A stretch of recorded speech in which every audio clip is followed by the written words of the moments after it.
Respetados lectores, futuros escritores, próximos youtubers, quiero darles nuevamente la bienvenida a mi trabajo, mi compartir literario esta semana.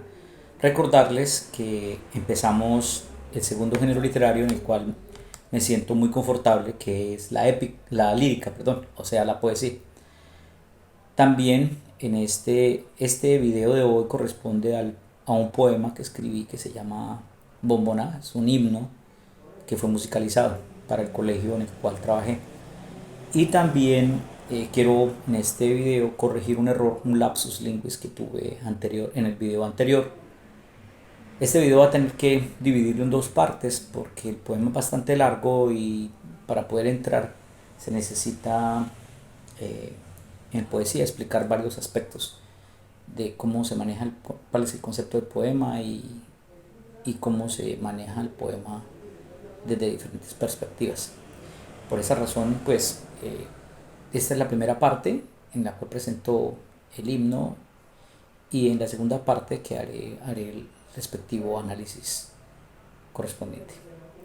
Bienvenidos, muchas gracias por darle like, muchas gracias por tantos seguidores y muchas gracias por continuar eh, viendo mis videos y espero que les estén siendo útiles para su vida cotidiana. Muchas gracias.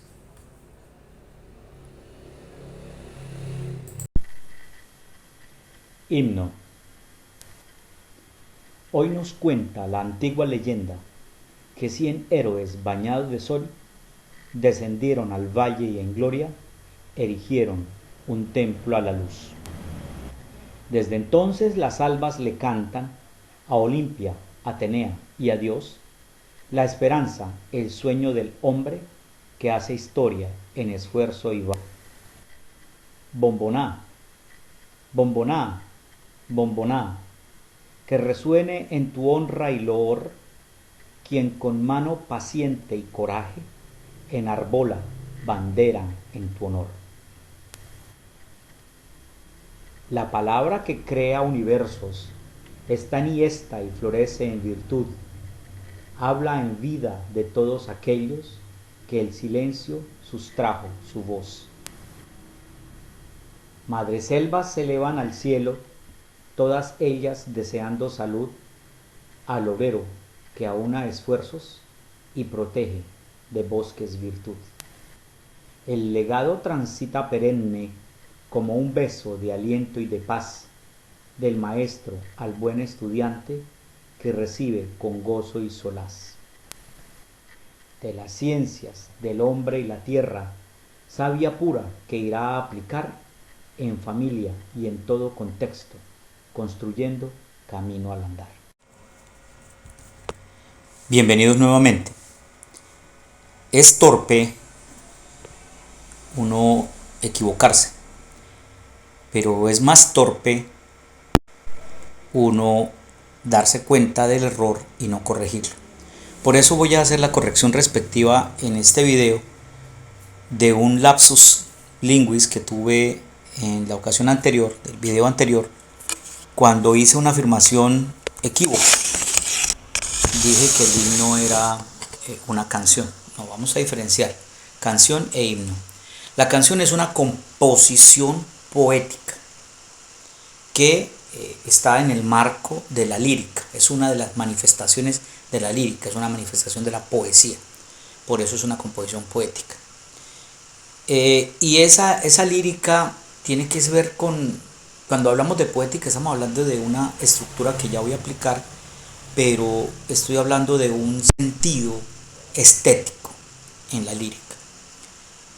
Y el himno es una composición poética que está dentro de la lírica, pero que exalta, ojo con esto, exalta los valores de una sociedad o de una entidad, los héroes, las hazañas de los héroes, o está dedicado a los milagros, a las hazañas de los dioses, o según el significado de la Real Academia de la Lengua, también a la Virgen María. En esto quiero ser claro porque el día de hoy voy a hablar del poema, pero también voy a hablar de una de las vertientes del poema, una de las formas de manifestación del poema, que es el himno. ¿Listo? Inicio por hacer la corrección que acabo de hacer.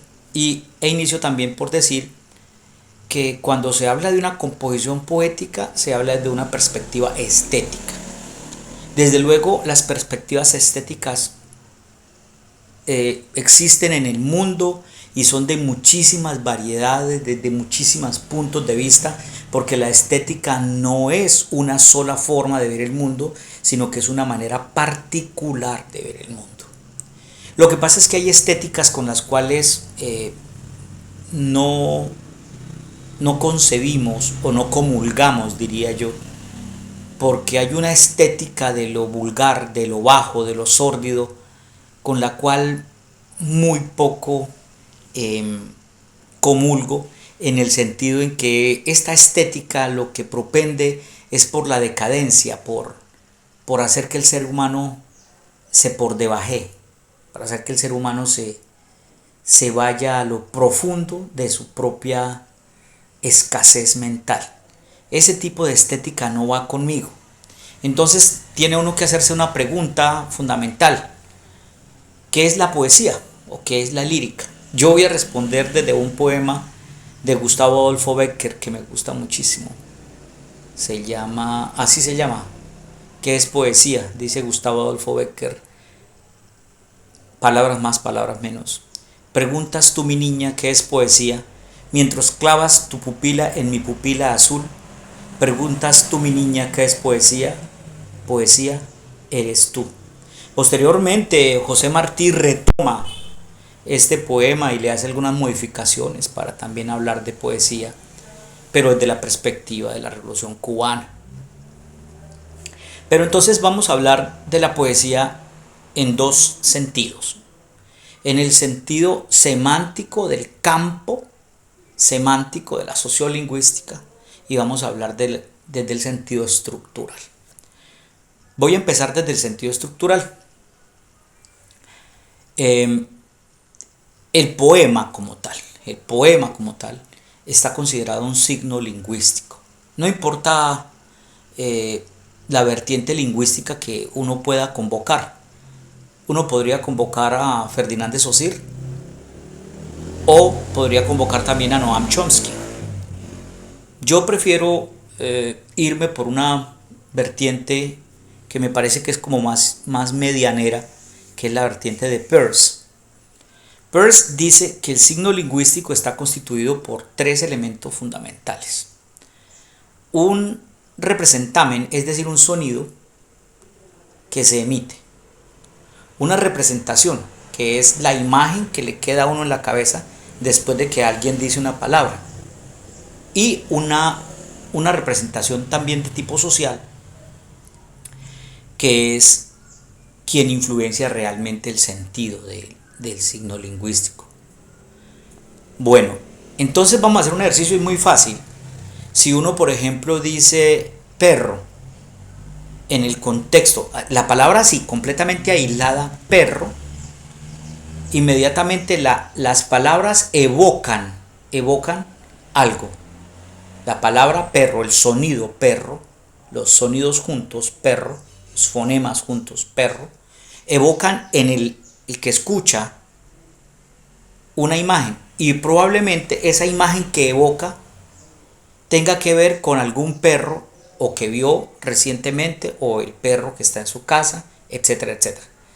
Esa evocación que hace el que escucha está mediada por la influencia que han tenido los sentidos, todos, para formar ese significado que tiene la persona en la cabeza.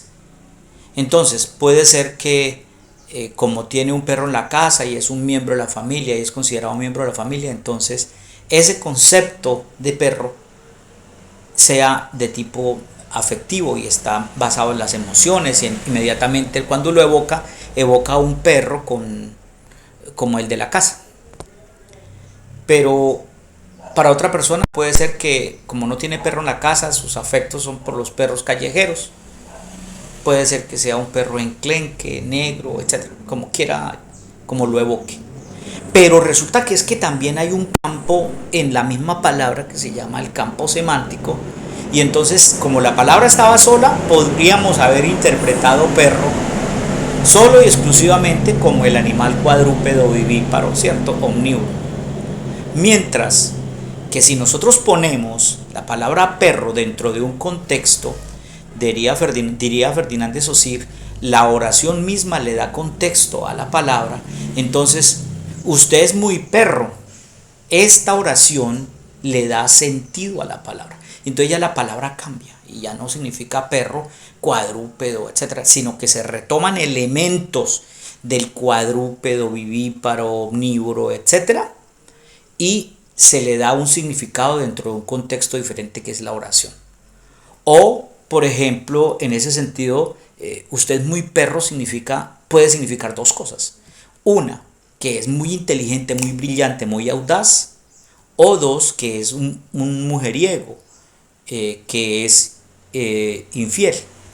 Entonces, fíjense cómo el contexto el contexto que da la oración y el contexto social donde se desarrolla el habla, le da las connotaciones. Y el pensamiento que nosotros tenemos sobre perro, la palabra perro, está transversalizado por esos dos conceptos. Por el suyo propio, de los afectos o los desapegos que tenga frente a ese término lingüístico, o por lo que la sociedad ha influido sobre las personas en el concepto de perro.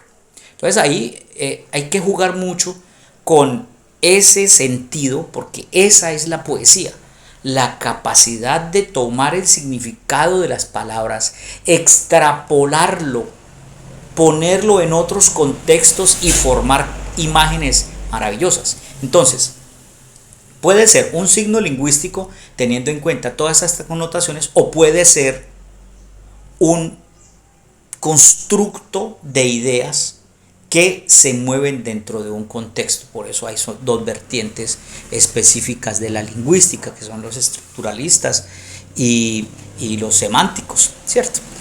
Claro, hay más vertientes, pero estas son las que fundamentalmente podríamos utilizar a las cuales podríamos llamar en el estudio de la poesía. Bueno, voy a empezar con el poema El himno de la Bombona, un colegio donde trabajé hace muchos años, y quiero pues darles a entender que primero que todo la poesía depende si la quieres organizar al estilo griego con una métrica específica, o puede ser con verso libre. Esto es un himno. Como es un himno, tiene que tener una estructura específica, porque eso fue lo que se determinó, que así era un himno, y por eso es que defiende uno ciertas posturas, porque un himno tiene cierta especificidad. Entonces, como es un himno, pues obviamente lo escribí en octetos. Octetos son cada una de las frases, cada una de las líneas que conforman el himno se llaman versos, o el poema, perdón, se llaman versos. Los poemas están conformados por versos. Pero cuando se hacen himnos o se hacen, por ejemplo, sonetos, al llevar la rima, tiene que tener una estructura específica. ¿Listo?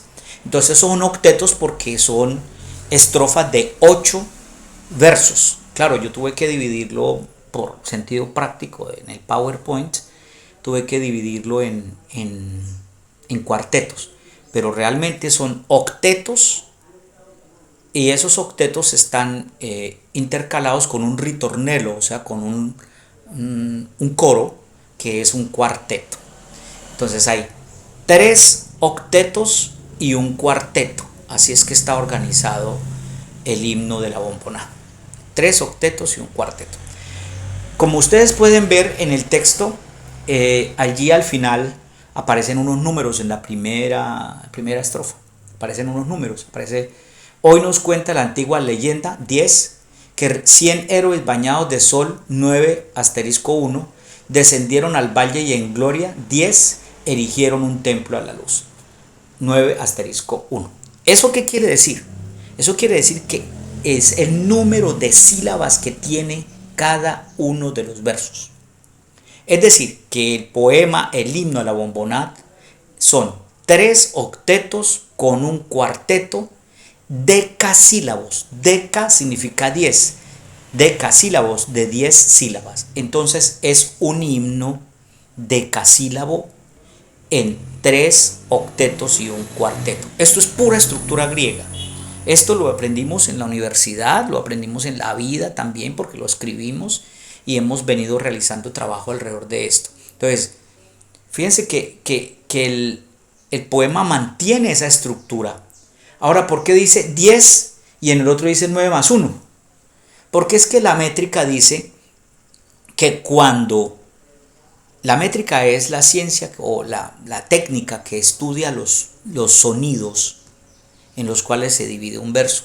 Entonces la técnica dice que en el primer verso hay 10 sílabas y en el segundo verso hay 9, pero se le coloca más 1, yo coloco asterisco 1, pero se coloca más 1 porque dice la métrica que cuando el verso es agudo, como termina en una palabra, y el verso se considera agudo, entonces se le agrega una sílaba. Entonces, que 100 héroes bañados de sol, como si hubiera un sostenido, sol, sol, y se agrega una sílaba. Por eso, si ustedes revisan las sílabas de cada uno de los versos, ustedes van a encontrar exactamente que todo el poema está escrito en décimos, en 10 sílabas décimas, pero octetos.